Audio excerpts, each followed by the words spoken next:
नमस्कार विद्यार्थियों, हरिबाबा क्लासेस पर आपका हार्दिक स्वागत है। विद्यार्थियों, आज की वीडियो में हम क्लास 10th की एनसीईआरटी इंग्लिश फर्स्ट फ्लाइट की पोइट्री की पहली पोयम को पढ़ेंगे, जिसका नाम है डस्ट ऑफ स्नो। कह रहे हैं कि बर्फ के कण, स्नो का मतलब होता है बर्फ और डस्ट का मतलब होता है कण, और इसके लिए हम धूल भी कहते हैं। तो यहाँ पर जो है कण के लिए लगाया गया है, क्योंकि बर्फ के जो है कण होते हैं, धूल नहीं होती है। तो आपकी पोयम का नाम है डस्ट ऑफ स्नो। कह रहे हैं बर्फ के कण या बर्फ के छोटे छोटे कण, और इसको लिखा है रॉबर्ट फ्रॉस्ट ने। हाँ जी, इसको रॉबर्ट फ्रॉस्ट ने लिखा है। तो मैं आपके लिए पोयम को शुरू करने से पहले मैं आपको इसका भावार्थ बता देता हूँ, जिससे आपको पता चल जाए आखिर पोयम में क्या है, आपको पढ़ना क्या है। तो मैं आपको बताता हूँ रॉबर्ट फ्रॉस्ट क्या कहना चाहते हैं। Dust of snow Robert Frost द्वारा लिखी गई एक छोटी सुंदर कविता है। यह कविता किसी की मनोदशा को बदलने में छोटी चीज़ों के महत्व को दर्शाती है। कवि ने इस कविता में कौए एवं धतूरे, जिसको हेमलॉक कहा गया है, के वृक्ष का उल्लेख किया है, जो बुरे शगुन का प्रतीक माना जाता है। कवि स्वयं की मनोदशा को दर्शाने हेतु प्रकृति की अंधकारमय, उदास एवं कटु पक्ष का वर्णन करता है, किंतु जब कौवा धतूरे के वृक्ष को हिलाता है और बर्फ के छोटे कण कवि पर गिरते हैं, तो उसकी मनोदशा का सहसा उत्थान हो जाता है। इस कविता के माध्यम से हमें यह संदेश प्राप्त होता है कि हमें अत्यंत बुरी परिस्थितियों में भी सर्वश्रेष्ठ की आशा रखनी चाहिए। हमें यह भी स्मरण रखना चाहिए कि प्रकृति एवं उसकी वस्तुएं किसी को खुश करने एवं निराशा से बाहर निकलने की क्षमता रखती हैं। अब हम इसके टेक्स्ट का अध्ययन करेंगे। केवल 8 लाइनें इस पोयम की लिखी हुई हैं, लेकिन इन 8 लाइनों का बहुत बड़ा अर्थ है। मैं आपके लिए means by means, lines by lines आपको पूरा डिटेल्स में समझाते हुए चलता हूं। तो चलिए वीडियो को शुरू करते हैं। देखिए, स्टैंजा फर्स्ट हमारा यहाँ से शुरू होता है। द वे ए क्रो सुक down on me the dust of snow from a hemlock tree. कह रहे कि द वे ए क्रो सुक down on me the dust of snow from a hemlock tree. अब मैं पहले आपके लिए एक एक मीन्स का अर्थ बता देता हूँ, उसके बाद आपको लाइन बाय लाइन का अर्थ बताऊंगा। तो देखिए, द बे का मतलब क्या होता है? रास्ता, ठीक है, तरीका हम बे के लिए कहते हैं। ए मीन्स एक, क्रो मीन्स क्या होता है? कौवा होता है। और सूक का मतलब क्या होता है? हिलाना होता है। डाउन का मतलब क्या होता है? नीचे होता है। ऑन का मतलब क्या होता है? पर होता है। और मी मतलब मुझे या मुझ पर, ये पूरा हो जाएगा। ऑन मी मतलब मुझ पर। द डस्ट का मतलब क्या होता है? शाब्दिक अर्थ धूल होता है, मिट्टी होता है, लेकिन यहाँ पर कण लगाया गया है।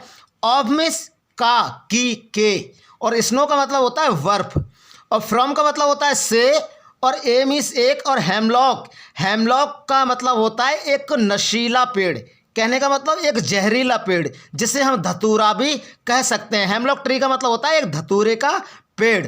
तो आपने जो है हर मीन्स को जाना। अब मैं आपके लिए लाइन बाय लाइन अर्थ बता देता हूं। देखिए, द बे ए क्रो, इसका मतलब होता है जिस प्रकार एक कौवा या जिस तरीके से एक कौवा सूक हिलाता है, डाउन नीचे, ऑन मी कह रहे हैं कि मेरे ऊपर, कह रहे हैं कि जिस तरीके से कौवा मेरे ऊपर हिलाता है। क्या हिलाता है? द डस्ट ऑफ स्नो, कह रहे हैं कि बर्फ के छोटे छोटे कणों को। कह रहे हैं कि जिस तरीके से एक कौवा बर्फ के छोटे छोटे कणों को मेरे ऊपर नीचे हिलाता है, हिलाकर गिराता है।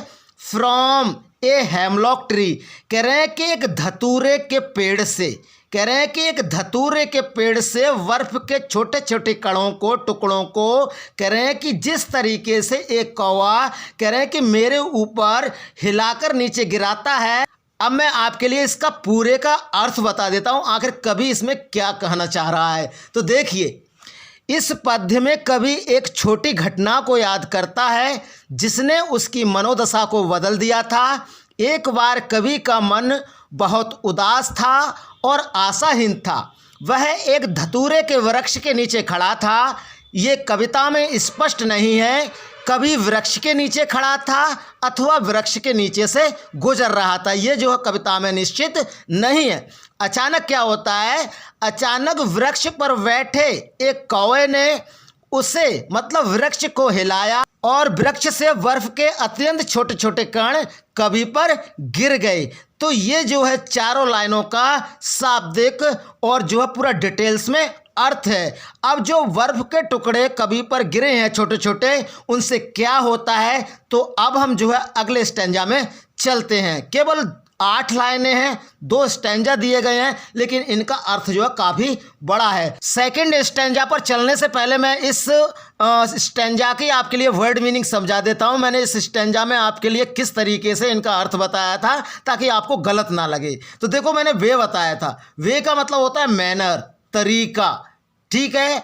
बे का मतलब रास्ता, तरीका, तो मैंने आपके लिए बता दिया था। अगला है सूख। सूख का मतलब होता है शेक करना, मतलब किसी चीज को हिलाना।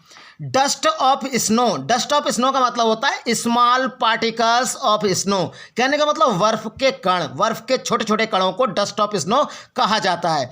हेमलॉक। हेमलॉक का मतलब क्या होता है, a poisonous tree with small white flowers, कह रहे हैं कि एक सफेद फूलों वाला जहरीला वृक्ष जिसका नाम धतूरा होता है। तो मैंने आपके लिए पीछे बताया था। तो अब आपके लिए ये चारों लाइन आपके समझ में आ गई होंगी। प्रथम स्टैंजा आपके लिए बहुत अच्छी तरीके से समझ में आ गया होगा, मैं आशा करता हूं।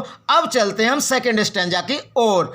तो क्या होता है जब बर्फ के टुकड़े जो है कभी के ऊपर गिर जाते हैं धतूरे के पेड़ से, तो देखिए आगे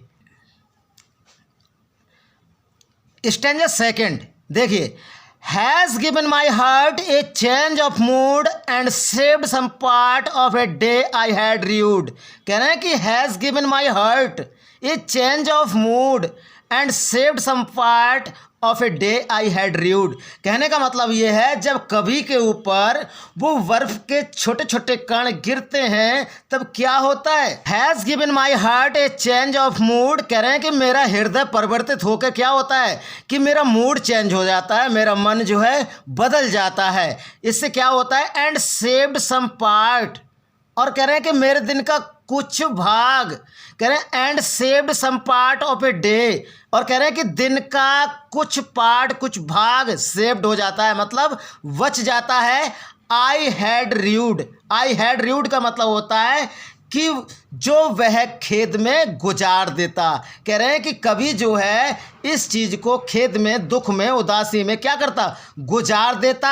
उससे क्या होता है, जब वो कौवा धतूरे के पेड़ को हिलाता है तो बर्फ के छोटे छोटे कण जो हैं उसके ऊपर गिरते हैं। इससे क्या होता है, वो जो है अपनी उदासी से बाहर निकल आता है और इस तरीके से जो है वो अपने काम पर लग जाता है और उसके दिन का कुछ भाग जो है सेव हो जाता है, बच जाता है।